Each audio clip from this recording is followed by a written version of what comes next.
สวัสดีเกมเมอร์ชาวไทยทุกท่านนะครับในคลิปนี้อยู่กันในเกม Odin Valhalla Rising ซึ่งตัวเกมจะเปิดให้บริการในวันที่ 29 เมษายนนี้นะครับในคลิปนี้พามาชมแนวทางการเล่นเบื้องต้นของตัวอาชีพ Warrior กันนะครับซึ่งสามารถเล่นได้ 2 สายก็คือ Berserker หรือว่า Defender ก่อนไปรับชมก็ฝากกดไลค์กด Subscribe ด้วยนะครับ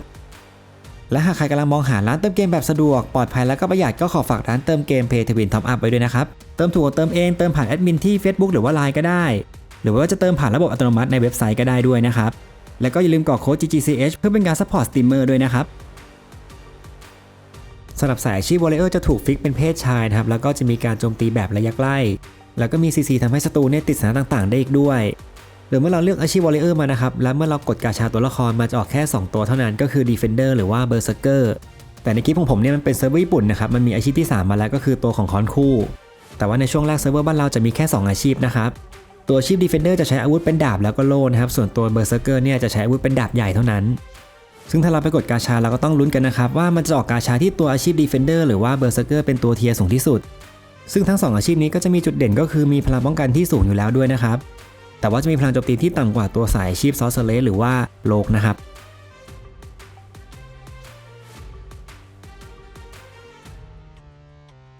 ลำดับต่อมาเรามาดูสกิลของตัวอาชีพ Berserker กับ Defender กันนะครับว่ามีสกิลอะไรกันบ้างซึ่งในช่องของผมได้มีการแปลสกิลแบบละเอียดทั้งอาชีพ Berserker แล้วก็ Defender ไว้เรียบร้อยแล้วนะครับซึ่งแปลทั้ง Active Skill แล้วก็ Passive Skill เรียบร้อยแล้วไปรับชมกันได้ที่ลิงก์ใต้คลิปนะครับมาเริ่มต้นกันที่สกิลของตัวอาชีพ Berserker กันครับซึ่งตัวนี้จะเป็นสายโจมตีเป็นหลักส่วน Defender จะเน้นพลังป้องกันซะมากกว่านะครับโดยสกิลของตัวอาชีพ Berserker จะมีสถานะพิเศษก็คือสถานะลมนะครับซึ่งทำให้ศัตรูเนี่ยไม่สามารถทำอะไรได้และสถานะนี้ก็ไม่สามารถใช้อาชีพเซนเนี่ยลบล้างได้ด้วยนะครับเดี๋ยวผมจดไว้ให้ด้านซ้ายล่างว่ามีสกิลอะไรบ้างที่มีสถานะลมนะครับอันแรกคือสกิล Judgment of Valor ต่อมาสกิลที่2ครับจะเป็นสกิลบัฟที่ไว้กดเพื่อเพิ่มพลังป้องกันให้กับตัวเองนะครับแล้วก็เพิ่มความเร็วในการเคลื่อนที่ด้วยนะครับก็จะเอาไว้ฟาร์มได้เพื่อเข้าถึงตัวมอนได้ไวยิ่งขึ้นแล้วก็บัฟก็อยู่นานด้วยเป็นเวลา90วินาทีนะครับ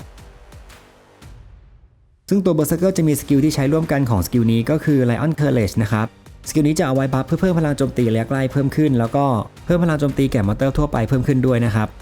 และบัฟก็อยู่นานเป็นเวลา90วินาทีด้วยเช่นเดียวกันเดี๋ยวผมจดไว้ที่ด้านซ้ายล่างด้วยเช่นเดียวกันนะครับว่าสกิลที่บัฟเพิ่มดาเมจของตัว Berserker เนี่ยมีอะไรบ้างสกิลต่อมาก็คือ Pull In นะครับเอาไว้ดึงศัตรูเข้าหาตัวสกิลนี้สามารถดึงได้ไกลพอสมควรเลยนะครับสามารถเอาไว้ฟาร์มได้ด้วยเอาไว้ดึงมอนเข้าหาตัวแล้วก็ฟาร์มได้เร็วขึ้นซึ่งมันจะมีเอฟเฟกต์เพิ่มเติมมาด้วยก็คือโยโย่ศัตรู20เท่านะครับแล้วก็สตันศัตรู1วิรวมถึงลดความต้านทาน Impact นะครับ Impact Resistance ก็คือความต้านทานสถานกระเด็นหรือว่าล้มนะครับซึ่งตัว Berserker เนี่ยจะมีเอฟเฟกต์ล้มด้วยนั่นเองนะครับพอเราสกิลนี้ใส่เป้าหมายแล้วก็ลดความต้านทานเนี่ยตัวศัตรูก็จะล้มง่ายขึ้นนะครับถึงแม้ว่าตัว Berserker จะเป็นตัวตีใกล้แต่ก็มีสกิลที่เอาไว้พุ่งเข้าหาตัวศัตรูได้นะครับก็คือ Leap Attack เป็นการกระโดดโจมตีเข้าใส่ศัตรูแล้วก็จะมีเอฟเฟกต์สโลว์ใส่ศัตรูด้วย4วินาทีนะครับซึ่งจะทำให้ตัวศัตรูเนี่ยหนีได้ยากขึ้นนะครับต่อมาเป็นสกิลคอลแลบของ Leap Attack ก็คือสกิลนี้จะโจมตีเป็นหมู่แล้วก็คูลดาวน์สั้นมากๆนะครับโดยจะโจมตีศัตรูด้านหน้าที่เป็นรูปพัดนะครับจำนวนสูงสุด3ตัวแล้วก็ติดดีบัฟลดความแม่นให้กับศัตรูด้วยนะครับ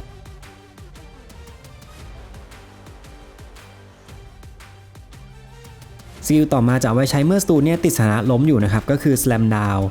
จะเป็นการปักดาบใส่ศัตรูที่ล้มอยู่แล้วก็ดาเมจเนี่ยค่อนข้างแรงเลยนะครับดังนั้นสกิลที่เกี่ยวข้องกับสถานะล้มตอนนี้จะมีทั้งหมด2สกิลแล้วนะครับ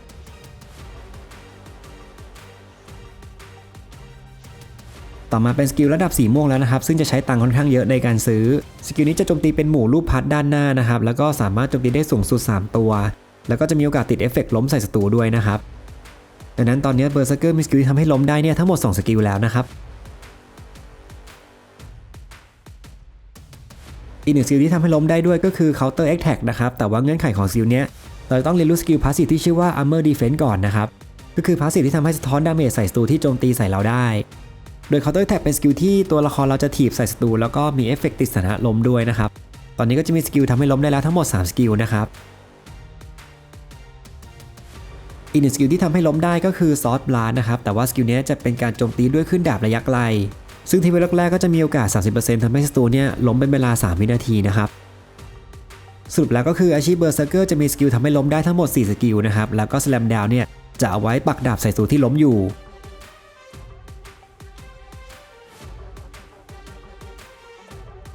ต่อมาเป็นสกิลสีม่วงที่ตัว Berserker ไม่ควรพลาดเลยก็คือ Berserk Frenzy นะครับ ตัวสกิลนี้นะครับจะทำให้ตัวละครเราเนี่ยติดบัฟซึ่งมันจะดูดซับ HP 10% ของดาเมจเป็นเวลา10วิเพิ่มดาเมจทุกประเภท 3% แล้วก็เพิ่มอัตราคริติคอลเพิ่มขึ้น 10% เลยนะครับโดยบัฟนี้จะคงอยู่เป็นเวลา10วิแต่ว่าคูลดาวน์นานหน่อยก็คือ90วินาทีนะครับดังนั้นสกิลบัฟเพิ่มดาเมจจะมี2สกิลแล้วก็คือ Lion Courage แล้วก็ Berserk Frenzy สกิลนี้นะครับอีกหนึ่งสกิลที่เป็นทีเด็ดของตัว Berserker เช่นเดียวกันก็คือ Invisible Spree นะครับโดยสกิลนี้จะสามารถใช้ได้เมื่อตัวละคร Berserker นี่มีเลือดต่ำกว่า 50% โดยเมื่อกดใช้แล้วนะครับตัวละครจะเป็นอมตะเป็นเวลา4วินาทีแล้วก็จะบัฟ6วินาทีเพื่อเพิ่มดาเมจ 13% เพิ่มทัศสปีด 100% แล้วก็เพิ่มความเร็วในการไล่สกิล 50% นะครับเรียกได้ว่าเป็นสกิลไม้ตายก่อนที่ตัวละครใกล้ตายได้นะครับก็คือจะเป็นอมตะก่อนแล้วก็โจมตีได้อย่างแรงแล้วก็เร็วด้วยซึ่งสรุปแล้วก็คือตัวละคร Berserker จะมีสกิลที่บัฟดาเมจได้ทั้งหมด3สกิลแล้วนะครับและสกิลสุดท้ายที่ปลดล็อกตอนเวล60ก็คือ Pride of Valor จะเป็นการเรียกแสงดาวเอามาปักใส่ศัตรูเป็นหมู่นะครับได้สูงสุด3ตัวโดยดาเมจเนี่ยค่อนข้างแรงเลยครับแล้วก็จะมีเอฟเฟกต์ดีบัฟด้วยดีบัฟแรกก็คือจะ slow ศัตรู 40% เป็นเวลา3วินะครับดีบัฟที่2ก็คือจะลดความต้านทาน Impact ลดลง 15% นะครับย้ำอีกทีหนึ่งแล้วกันนะครับ Impact ก็คือค่าความต้านทานสถานะล้มหรือว่าสถานะที่โดนผลักกระเด็นนะครับพอศัตรูติดดีบัฟมีค่านี้น้อยลงก็ทำให้ตัวศัตรูเนี่ยมีโอกาสติดล้มได้บ่อยยิ่งขึ้นนะครับซึ่งจะสอดคล้องกับตัวอาชีพ Berserker ด้วยที่มีสกิลเนี่ยทำให้ล้มซะส่วนใหญ่นะครับต่อมานะครับพามาดูพาสซีฟของตัวอาชีพ Berserker กันนะครับอันแรกก็คือจะเพิ่ม Max HP เป็นเปอร์เซ็นต์นะครับพาสซีฟต่อมาจะเพิ่มค่า Defense แล้วก็ตรงที่ตัวโปรแกรมไม่ได้แปลเนี่ยก็คือจะโดนดาเมจพวกมอนเตอร์ทั่วไปเนี่ยเบาลงนะครับพาสซีฟต่อมาก็คือ Armor Defense นะครับอย่างที่บอกไปเราต้องเรียนรู้สกิลนี้ก่อนที่จะใช้สกิล Counter Attack ได้ซึ่งพาสซีฟนี้จะทำให้ตัว Berserker เนี่ยมีโอกาสสะท้อนดาเมจใส่ศัตรูที่โจมตีใส่ได้นะครับพาสซีฟที่ผมมองว่าดีมากๆเลยก็คือต้านทานสถานะผิดปกติเพิ่มขึ้นนะครับเอาไว้กันซีจากพวกสายอาชีพจอมเวทหรือว่าจอมโจรนะครับพาสซีฟต่อมาอันนี้จะเหมาะกับ Berserker สาย CC มากก็คือจะเพิ่มค่า Impact นะครับทำให้เราติดสถานะล้มใส่ศัตรูได้ง่ายยิ่งขึ้นแล้วก็ยังทำให้ได้รับดาเมจจากพวกบอสเนี่ยเบาลงด้วยนะครับดาเมจก็มีทั้งบอสก็ได้ต่อมาเป็นสกิลพาสซีฟสีม่วงแล้วนะครับอันนี้ก็คือจะลดดาเมจและไกลที่ได้รับนะครับเอาไว้กันดาเมจจากพวกสายสไนเปอร์แล้วก็มีพาสซีฟที่ถ้าศัตรูติดลมแล้วนะครับแล้วเราโจมตีใส่จะเพิ่มดาเมจและไกลเพิ่มขึ้นด้วยนะครับซึ่งจำได้ไหมครับว่าสกิลสแลมดาวที่ใช้กับมอนเตอร์ที่ล้มอยู่เนี่ยจะมีดาเมจที่ค่อนข้างสูงด้วยนะครับก็จะบวกดาเมจจากพาสซีฟนี้เข้าไปอีกต่อมาก็เป็นพาสซีฟที่ดีเช่นเดียวกันก็คือ Berserker Rage เมื่อเราถูกโจมตีนะครับจะมีโอกาสเข้าสู่สถานะโกรธนะครับสถานะโกรธก็คือจะเพิ่มสกิลดาเมจเพิ่มขึ้นแล้วก็ทำให้ไล่สกิลได้เร็วยิ่งขึ้นเป็นเวลา5วินะครับอีกหนึ่งพาสซีฟที่บวกดาเมจก็คือสกิลนี้นะครับจะทำให้เมื่อเราใช้สกิลนะครับจะมีโอกาสทับซ้อนเพิ่มดาเมจเพิ่มขึ้นเรื่อยๆทีละ 0.5% นะครับแล้วก็ทับซ้อนได้ทั้งหมด10ชั้นเลยนะครับนั่นแปลว่าถ้าตัวละครใช้สกิลได้อย่างต่อเนื่องนะครับแล้วก็ไม่ตายเนี่ยก็จะมีโอกาสทับซ้อนดาเมจได้เพิ่มขึ้นเรื่อยๆและพาสซีฟสุดท้ายที่ดีเช่นเดียวกันก็คือเมื่อตัวละครยิ่งเลือดน้อยก็ยิ่งโจมตีระยะใกล้ได้แรงยิ่งขึ้นนะครับซึ่งเจ้าตัวพาสซีฟนี้ตัว Berserker มีโอกาสได้ใช้แน่นอนเนื่องจากว่าถ้าตัว Berserker มีเลือดต่ำกว่า 50% ปุ๊บก็จะใช้ Invisible ได้ทำให้เป็นอมตะแล้วก็บูสต์ดาเมจได้เพิ่มขึ้นนะครับเจอคอมโบนี้เข้าไปน่ากลัวมากๆนะครับตัว Berserker เป็นอมตะแล้วก็ตีเร็วตีแรงแล้วก็ไล่สกิลเร็วขึ้นด้วยต่อมานะครับมาดูสกิลของตัวอาชีพ Defender กันบ้างนะครับเริ่มต้นกันที่สกิลแรก Style of Valor นะครับจะมีดาเมจเท่ากับตัวของ Berserker เลยแต่ว่าสกิลของ Berserker จะมีโอกาสทำให้ล้มได้ด้วยนะครับส่วนสกิลบัฟ Warrior Cry ก็เหมือนกับ Berserker เลยครับลดดาเมจที่ได้รับแล้วก็เดินเร็วขึ้นส่วนคลับสกิลของ Warrior Cry ก็คือ Lion Roar นะครับจะเพิ่มอัตราการฟื้นคืน HP เพิ่มขึ้นแล้วก็จะเพิ่มดาเมจแก่มอนเตอร์ทั่วไปด้วยโดยสแตทจะต่างจาก Berserker ก็คือด้านบนเนี่ยมันจะเพิ่มดาเมจและไกลนะครับสำหรับตัวอาชีพ Defender นอกจากมีจุดเด่นด้านความถึกแล้วนะครับยังมีสกิลที่สามารถ CC เป้าหมายได้ด้วยเดี๋ยวจะจดไว้ที่ซ้ายล่างให้นะครับว่ามี CC อะไรบ้างอย่างอันนี้ก็จะเป็นสกิลที่สามารถสโลว์ศัตรูได้นะครับแล้วก็เพิ่มการยั่วยุศัตรูด้วยสกิลต่อมาก็จะมีดีบัฟทำให้ลดความเร็วในการโจมตีแล้วก็ลดค่าหลบหลีกของศัตรูนะครับซึ่งก็จะเหมาะกับการโจมตีใส่พวกอาชีพสไนเปอร์หรือว่าแอสซัสซินนะครับส่วนสกิลนี้ Slowing Shield จะเป็นการส่องแสงโล่ออกไปใส่ศัตรูระยะไกลนะครับซึ่งก็จะเพิ่มอัตราการยั่วยุแล้วก็สโลว์ศัตรูได้ด้วยสกิลต่อมาก็คือ Perfect Defense นะครับจะเป็นสกิลระดับสีม่วงแล้วนะครับจะเป็นการโจมตีศัตรูด้านหน้าเป็นรูปพัดนะครับแล้วก็โดนศัตรูได้สูงสุด2ตัวรวมถึงสร้างโล่ให้ตัวเราเพื่อบล็อกได้1ครั้งในเวลา3วินาทีนะครับสกิลต่อมาที่มี CC เช่นเดียวกันก็คือ Shield Style นะครับจะเป็นการโจมตีแล้วก็สามารถติดดีบัฟใส่ศัตรูได้ด้วยก็คือ Stun นะครับเป็นเวลา 1.5 วิโดยเงื่อนไขการใช้สกิลนี้จะต้องเรียนรู้พาสซีฟที่ชื่อว่า Shield Block ก่อนด้วยนะครับส สกิลระดับสีม่วงอันที่2ก็คือ Upward Strike นะครับเป็นการยกโล่โจมตีใส่ซูนแล้วก็จะมีโอกาส 50% ที่จะติดสตันใส่ซูนได้ด้วย3วินาทีนะครับตอนนี้สกิลดีบัฟของ Defender มีทั้งหมด5อันแล้วนะครับสกิลต่อมาจะไม่ได้มีดีบัฟอะไรนะครับก็คือ Shield Moment เมื่อกดใช้สกิลจะสร้างโล่แล้วก็บล็อกได้1ครั้งภายใน3วินาทีนะครับแล้วก็พลังของโล่จะมีค่าเท่ากับ 10% ของเลือดนะครับสกิลถัดมาถือว่าเป็นทีเด็ดของตัว Defender เลยนะครับก็คือสกิลที่เรียกโล่ออกมาโจมตีใส่ซูนได้สูงสุด4ตัวและมันจะมอบสถานะอมตะให้กับตัวละครเราและเพื่อนในปาร์ตี้ที่อยู่ใกล้ๆด้วยนะครับสรุปก็คือสกิลนี้เป็นได้ทั้งบัฟให้เพื่อนแล้วก็ตัวเราแล้วก็สร้างดาเมจให้กับศัตรูโดยรอบได้ด้วยนะครับสกิลต่อมาของตัว Defender ที่ปลดตอนเวล 55 ก็คือ Chain of Protection นะครับจะมีดีบัฟที่เยอะมากๆส่วนดาเมจก็ถือว่าใช้ได้เลยอยู่ที่ 400% นะครับโดยสกิลนี้เมื่อใช้ใส่ศัตรูแล้วนะครับจะดึงดูดศัตรูเพิ่มขึ้น20เท่าจะสตันศัตรูได้1วินาทีแล้วก็จะทำให้ศัตรูเนี่ยเคลื่อนที่ไม่ได้3วินาทีนะครับรวมถึงบัฟทำให้ตัวละคร Defender นี่นะครับได้รับดาเมจและใกล้ลดลงด้วยนะครับสรุปตอนนี้ตัว Defender มีสกิลที่สามารถ CC เป้าหมายได้แล้วทั้งหมด6สกิลนะครับ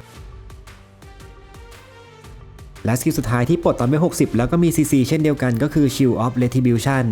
จะเป็นการปล่อยคลื่นโล่ออกไปใส่ศัตรูได้สูงสุด3ตัวนะครับพร้อมกับมีดีบัฟก็คือจะลดพลังโจมตีของศัตรูลดลง15หน่วยเป็นเวลา5วิแล้วก็ลดค่า PVP Damage 10% เลยนะครับน่าจะเป็นอาชีพเดียวเลยครับที่มีดีบัฟลดค่า PVP Damage ลดลงนะครับซึ่งจะส่งผลทำให้ตัวศัตรูเนี่ยสามารถฆ่า Defender ที่เป็นสายถึกเนี่ยยากยิ่งขึ้นด้วยนะครับต่อมาก็จะเป็นสกิลพาสซีฟของ Defender นะครับ2สกิลแรกก็จะคล้ายๆกันเลยนะฮะก็จะมีเพิ่มเลือดเป็นเปอร์เซ็นต์เพิ่มดีเฟนส์แล้วก็ลดดาเมจจากมอนเตอร์ทั่วไปนะครับส่วนพาสซีฟที่3 Shield Block เอาไว้ปลดสกิลที่ชื่อว่า Shield Strike ด้วยนะครับโดยพาสซีฟนี้จะช่วยเพิ่มความถึกให้กับตัว Defender เข้าไปอีกนะครับก็คือเมื่อโดนโจมตีจะมีโอกาสโดนดาเมจทุกประเภทเบาลงนะครับซึ่งทีแรกก็โดนดาเมจเบาลง 50% เลยนะครับพาสซีฟต่อมาจะเพิ่มค่าความดึงดูดศัตรูแล้วก็จะเพิ่มความต้านทานสถานะผิดปกติต่างจากพาสซีฟของ Berserker ที่มันจะเพิ่มค่า Impact แทนนะครับที่เอาไว้ติดสถานะล้มพาสซีฟต่อมาที่ตัวโปรแกรมอาจจะแปลไม่ครบนะครับสกิลนี้จะทำให้เมื่อเราดึงดูดศัตรูแล้วนะครับตัวศัตรูเนี่ยจะโดนดาเมจและใกล้เพิ่มขึ้นนะครับทำให้ตัวอาชีพตีใกล้ในปาร์ตี้เนี่ยตีแรงขึ้นอย่างเช่น Defender Berserker หรือว่า Assassin นะครับต่อมาเป็นพาสซีฟสีม่วงก็คือลดดาเมจและกายที่ได้รับนะครับเอาไว้ลดดาเมจจากพวกสไนเปอร์ส่วนพาสซีฟนี้จะเพิ่มอัตราการฟื้นคืน HP เพิ่มขึ้นนะครับต่อมาก็จะเป็นพาสซีฟลดดาเมจจากบอสแล้วก็เพิ่มค่าความต้านทาน Impact นะครับเอาไว้กันสถานะล้มจากตัวอาชีพ Berserker ได้นะครับส่วนพาสซีฟนี้ที่ตัวโปรแกรมไม่ได้แปลก็คือจะเพิ่มค่าบล็อกนะครับส่วนอีก2อันก็คือเพิ่มมินิมัลแล้วก็แม็กซิมัลของบล็อกดาเมจและพาสซีฟสุดท้ายที่ดีมากๆเอาไว้กันดาเมจและใกล้ก็คือเมื่อตัวละคร Defender ยิ่งเลือดน้อยยิ่งโดนดาเมจและใกล้ลดลงนะครับเอาไว้ลดดาเมจจากพวก Berserker หรือว่าพวกอาชีพ Assassin ได้ซึ่งเราก็จะเห็นว่าตัวสายอาชีพนี้มีพาสซีฟที่ลดดาเมจหลายอย่างเลยไม่ว่าจะเป็นลดดาเมจระยะไกลจากสายอาชีพสไนเปอร์หรือว่าลดดาเมจระยะใกล้ก็มีเหมือนกันนะครับแต่ที่ไม่มีก็คือลดดาเมจจากสายเวทมนต์ซึ่งก็จะน่ากลัวหน่อยเพราะว่าสายเวทมนต์อย่างตัวอาชีพซอสเซอร์เลยเนี่ยจะมีพลังโจมตีที่สูงที่สุดเลยนะครับเรามาดูภาพรวมของตัวสายอาชีพ Berserker กับ Defender กันบ้างนะครับซึ่งทั้ง2สายนี้นะฮะจะใช้ MP ในการออกสกิลเนี่ยที่ค่อนข้างน้อยเลยนะครับตัวอย่างในคลิปก็คือผมใส่ไปทั้งหมด4สกิลเนี่ยจะใช้ MP เฉลี่ยประมาณ15หน่วยในขณะที่ถ้าเกิดเรามี MP Legend ที่ไม่ได้เยอะมากประมาณ12เนี่ยก็สามารถรีมานาได้ทันแล้วนะครับแต่อะไรก็ตามถ้าในอนาคตเราปลดสกิลเพิ่มขึ้นแล้วเอามาใส่ในช่องสกิลเนี่ยก็ใช้ค่ามานาเฉลี่ยเพิ่มขึ้นด้วยนะครับดังนั้นคอยสังเกตค่า MP เฉลี่ยในหน้าสกิลแล้วก็คอยสังเกตตอนฟาร์มดูว่ามานาเนี่ยจะหมดไหมนะครับสมมติว่าปล่อยสัก10นาทีแล้วมานาไม่หายไปเลยเนี่ยก็แสดงว่าปล่อยยาวๆได้เลยนะครับดังนั้นในส่วนของการ enchant อุปกรณ์เนี่ยอาจจะไม่ต้องหาค่า MP Legend ก็ได้นะครับไปหาค่าอื่นแทนโดยตัวอาชีพ Warrior ก็หา MP Legend จากส่วนอื่นเอาอย่างเช่นการฝากสมุดอุปกรณ์ต่างๆหรือว่าการกินอาหารที่เพิ่มค่า MP Legend นะครับดังนั้นเรามาดูในส่วนของการ enchant อุปกรณ์กันนะครับว่าแต่ละชิ้นเนี่ยควรออฟอะไรบ้างโดยขอแยกส่วนระหว่าง Berserker กับ Defender ละกันนะครับในส่วนของอาวุธนะครับ Berserker ก็ควรหาพวก ADK ค่าแม่นยำระยะใกล้ค่าคิเลทเนื่องจากว่า Berserker มีสกิลบัฟคิแล้วก็ค่า Impact เอาไว้ลดค่าความต้านทานสถานะล้มของศัตรูนะครับส่วนอาชีพ Defender นะครับออฟอาวุธก็ลองหาพวก ADK หรือว่าความแม่นระยะใกล้ดูนะครับสำหรับคนที่เอาไว้ฟาร์มก่อนในช่วงแรกหรือถ้าเกิดใครเป็นสายแทงก็ลองหา Max HP ดูนะครับส่วนใครอยากเน้น CC ก็ลองหาค่า Debuff Hit ดูนะครับเพราะว่า Debuff ของตัว Defender มันจะเป็นพวก Slow หรือว่า Stun นะครับไม่เหมือนกับ Berserker ที่เป็น Debuff ล้มต้องหาค่า Impactในส่วนของออฟเครื่องป้องกันต่างๆไม่ว่าจะเป็นส่วนหัวเกราะปลอกแขนหรือว่ารองเท้าเนี่ยจะคล้ายๆกันระหว่าง Defender กับ Berserker เลยนะครับก็คือเน้นค่า Defense หรือว่าค่า Debuff Resistance ก็คือเอาไว้ต้านทานสถานะผิดปกติ ส่วน HP Regeneration กับ MP Regeneration นี่นะครับเอาไว้ออฟในช่วงแรกก่อนก็ได้ในตอนที่เรายังฝากสมุดอุปกรณ์เนี่ยยังไม่เยอะมากนักนะครับในส่วนของการออฟเครื่องประดับขอแยก Berserker กับ Defender เหมือนเดิมนะครับในส่วนของ Berserker ก็จะมีออฟเครื่องประดับเน้นไปที่ ADK นะครับแล้วก็ Cooldown Reduction เอาไว้วนสกิลได้เร็วยิ่งขึ้นแล้วก็ค่า Impact Hit นะครับเอาไว้ให้มันติดสถานะล้มได้ง่ายยิ่งขึ้นส่วนใครจะเน้นฟาร์มไปก่อนก็เน้นหา XP โบนัสเพื่อเอา XP เพิ่มขึ้นหรือว่า Go โบนัสเอาไว้ได้เงินเพิ่มขึ้นนะครับเพื่อเอาไปซื้อสกิลต่างๆในอนาคตส่วนถ้าเป็นอาชีพ Defender ก็เน้นไปที่ค่า Defense เพื่อเพิ่มค่าความถึกนะครับแล้วก็พวก Cooldown Reduction เอาไว้ทำให้เราเนี่ยสกิลใส่เป้าหมายได้บ่อยยิ่งขึ้นแล้วก็พวก Debuff Hit นะครับสำหรับใครที่เป็นสาย CC เพราะว่าเรามีสกิล Slow แล้วก็ Stun ค่อนข้างเยอะแล้วก็สำหรับสายฟาร์มในช่วงแรกนะครับก็ลองหาพวก XP โบนัสแล้วก็ Go โบนัสดูนะครับต่อมาเป็นคำแนะนำในการฝากสมุดอุปกรณ์ต่างๆนะครับโดยเพื่อความง่ายเราสามารถกดฟิลเตอร์ด้านซ้ายล่างแล้วก็ดูค่าสเตตได้นะครับว่าเราต้องการค่าใดเป็นหลักหรือว่าจะกดดาวแต่ละแท็บเพื่อไปดูในหน้า Favorite ก็ได้เช่นเดียวกันนะครับสำหรับแท็บ ADK นะครับทั้ง2อาชีพเลยจะเน้นไปที่ค่าความแม่นยำปกติแล้วก็ค่าความแม่นยำระยะใกล้นะครับเพื่อที่เราจะได้สกิลแล้วก็โจมตีปกติได้แม่นยิ่งขึ้นนะครับส่วนสายอาชีพ Berserker ก็ลองหาค่าคิเลตดูก็ได้ครับเนื่องจากว่าตัวเรามันเป็นสายดาเมจเป็นหลักรวมถึงตัว Berserker เองก็มีสกิลที่เพิ่มค่าคริชั่วคราวด้วยนะครับต่อมาในแท็บหน้า Defense กับ Debuff ก็ลองฝากสมุดหาค่า Defense แล้วก็หาพวกค่า All Damage Reduction ดูนะครับโดยค่า Damage Reduction จะมีหลายแบบด้วยนะครับทั้งแบบ Reduction ระยะใกล้ Reduction ระยะไกลแล้วก็ Reduction เวทแต่ก็จะมีบางแท็บที่เป็น All Damage Reduction เลยก็คือกันได้หมดทุกประเภทเลยนะครับไปเน้นที่ส่วนนั้นก่อนก็ได้นะครับเพราะว่าสายอาชีพเรามันเป็นสายประชิดนะครับจะมีโอกาสโดนดาเมจค่อนข้างสูงก็จะต้องมีค่าความถึกเพิ่มขึ้นหน่อยนะครับส่วนแท็บอื่นๆนะครับทั้ง2อาชีพเลยก็ลองหาค่า Max HP ดูนะครับเพราะว่าสายอาชีพ Warrior ต้องเน้นความถึกแล้วก็ต้องมีเลือดเยอะๆอยู่แล้วด้วยนะครับแล้วก็ลองหาออฟพวก MP Regen ดูนะครับเราจะได้ไม่ต้อง enchant อุปกรณ์เพื่อหาค่า MP Regen แล้วก็พวก Stat Potion Recovery นะครับเราจะได้ปั๊มยาได้แรงยิ่งขึ้นรวมถึงถ้าเกิดใครเน้นฟาร์มก็ลองหาพวก Go Bonus แล้วก็ XP Bonus ดูนะครับ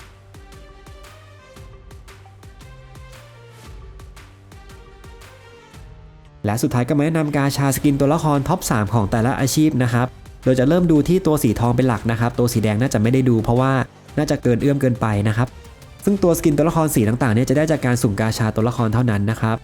สกินแต่ละเทียร์ก็จะมีค่าความเร็วในการโจมตีแล้วก็ความเร็วในการไล่สกิลที่แตกต่างกันนะครับเราเริ่มมาดูเทียร์สีทองของตัว Defender กันก่อนแล้วกันนะครับตัวนี้ก็จะมีออฟพิเศษก็คือโดนดาเมจทุกอย่างเบาลงแล้วก็เพิ่มค่า Debuff Resistance นะครับก็คือต้านทานสารพิษปกติท็อป 2 เทียร์สีทองของ Defender ก็คือตัวนี้นะครับจะเพิ่มสกิลดาเมจเพิ่มขึ้นแล้วก็อีกออฟหนึ่งเนี่ยตัวโปรแกรมไม่ได้แปลมาให้นะครับอันนี้ก็ไม่แน่ใจว่าคืออะไรเดี๋ยวไปรอดูในเซิร์ฟเวอร์บ้านเราละกันนะครับส่วนท็อป 3 เทียร์สีทองคือตัวนี้นะครับซึ่งโคตรเท่เลยนะฮะอันนี้จะเพิ่มโอกาสติดสถานะผิดปกติเพิ่มขึ้นแล้วก็เพิ่มค่า PVP ดาเมจด้วยส่วนท็อป 1 เทียร์สีทองของตัวอาชีพ Berserker นะครับก็คือตัวนี้นะฮะจะลดดาเมจทุกประเภทที่ได้รับลงนะครับแล้วก็ต้านทานสถานะผิดปกติเพิ่มขึ้นส่วนท็อป 2 จะเป็นสาย PVP โดยเฉพาะเลยครับก็คือเพิ่มสกิลดาเมจแล้วก็เพิ่มค่า PVP ดาเมจเพิ่มขึ้นส่วนท็อป 3 เทียร์สีทองของ Berserker ก็คือจะเพิ่มค่า Impact นะครับก็คือจะลดค่าความต้านทานสถานะล้มของศัตรูแล้วก็เพิ่มค่า PVP ดาเมจเพิ่มขึ้นด้วยมาดูเทียร์สีม่วงกันบ้างนะครับสำหรับตัวของ Defender ท็อป 1จะมีสเตตพิเศษก็คือจะโดนดาเมจทุกอย่างเบาลงนะครับส่วนท็อป 2จะเพิ่มค่า Critical Damage เพิ่มขึ้นนะครับซึ่งผมมองว่าไม่ค่อยตรงสาย Defender สักเท่าไหร่สำหรับตัวนี้นะฮะส่วนท็อป 3 เทียร์สีม่วงจะเป็น Stat Debuff นะครับก็คือทำให้ติดสถานะผิดปกติง่ายขึ้นซึ่งอันนี้ตรงสายนะครับส่วนท็อป 3 เทียร์สีม่วงของ Berserker ก็จะมีตัวนี้เป็นท็อป 1นะครับจะมี Stat พิเศษก็คือโดนดาเมจทุกอย่างเบาลงนะครับส่วนท็อป 2ก็จะเป็นชุดแดงตัวนี้นะครับจะเพิ่มค่า Critical Damage เพิ่มขึ้นและท็อป 3 เทียร์สีม่วงก็จะเป็นชุดสีดำๆหน่อยนะครับจะเพิ่มค่า Impact ทำให้ตัวศัตรูที่เราตีเนี่ยมีค่าความต้านทานสถานะล้มเนี่ยน้อยลงนะครับซึ่งผมขอดูแค่สีม่วงแล้วก็สีทองเท่านั้นนะครับตัวสีฟ้าน่าจะใช้ไปก่อนในช่วงแรกได้อยู่แต่ถ้าเกิดใครดวงดีได้มาไม่ว่าจะเป็นเทียร์สีม่วงหรือเทียร์สีทองก็อาจจะใช้เองหรือว่าจะซื้อขาย ID เอาก็ได้นะครับเพราะว่าคนน่าจะหาเทียร์สีม่วงแล้วก็สีทองค่อนข้างเยอะและนี่ก็เป็นไกด์เบื้องต้นของตัวอาชีพ Warrior นะครับซึ่งสามารถเล่นได้2สายก็คือ Berserker แล้วก็ Defender ก็หวังว่าในคลิปนี้จะเป็นประโยชน์กับผู้ชมทุกท่านนะครับยังไงก็ฝากกดไลค์และกด Subscribe ช่อง Ginger Channel ด้วยนะครับแล้วเจอกันใหม่ในคลิปหน้าสวัสดีครับ